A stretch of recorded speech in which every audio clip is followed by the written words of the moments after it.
Hi all, welcome to rise up with Google. എങ്ങനെ വയറ് കുറക്കാം എന്നതിലുപരി എന്തുകൊണ്ട് വയറ് വരുന്നു എന്ന് നമ്മൾ അറിഞ്ഞിരിക്കണം.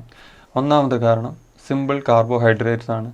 ഈ സിമ്പിൾ കാർബോഹൈഡ്രേറ്റ്സ് നമ്മുടെ ശരീരത്തിന് വേണ്ടതിൽ കൂടുതൽ നമ്മൾ കൊടുത്തുകൊണ്ടിരിക്കുകയാണ്. ഏകദേശം 300-350 ഗ്രാം. നമ്മുടെ സൗത്ത് ഇന്ത്യൻസ് മെയിനായിട്ട് രാവിലെ ഇഡ്ഡലി ദോശയും ഒരിക്കലും തെറ്റാണെന്നല്ല പറയുന്നത്.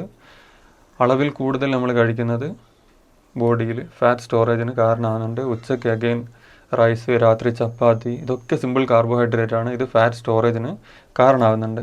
പിന്നെ രണ്ടാമത്തെ കാരണം എന്താണ്? സ്ട്രെസ്സാണ്. ഈ ഷുഗർ പോലെ തന്നെയാണ് സ്ട്രെസ്സ്. കാരണം അവിടെ ഗ്ലൂക്കോനുവോജനസിസ് നടക്കുന്നുണ്ട്.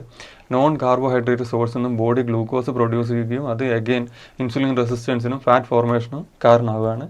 മൂന്നാമത്തെ കാരണം ഫ്രീക്വൻ്റ് ആയിട്ട് സ്നാക്സ്, അതായത് ഒരു സ്മോൾ പീസ് ഓഫ് സ്നാക്സ് കഴിക്കുകയാണെങ്കിൽ പോലും ചില ആളുകൾ പറയും ഞാൻ ഡയറ്റിലാണ്, ഞാൻ ചെറിയൊരു കഷ്ണം മാത്രമേ എടുക്കുന്നുള്ളൂ. ആ ചെറിയൊരു കഷ്ണം എടുക്കുമ്പോൾ തന്നെ അവിടെ ബോഡിയിൽ ഇൻസുലിൻ ലെവൽ സ്പൈക്ക് ആവുകയും ഇൻസുലിൻ റെസിസ്റ്റൻസിന് കാരണമാവും.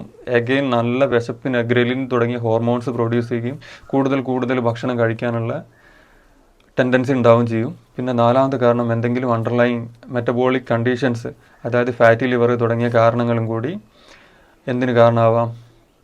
ഈ വയറ് വരുന്നതിന് കാരണമാവാം. അപ്പോൾ വയറ് എങ്ങനെ കുറക്കാമെന്ന് മാത്രമല്ല, ഇതിന് കാരണം എന്താണെന്നും കൂടി നമ്മൾ അറിഞ്ഞിരിക്കണം.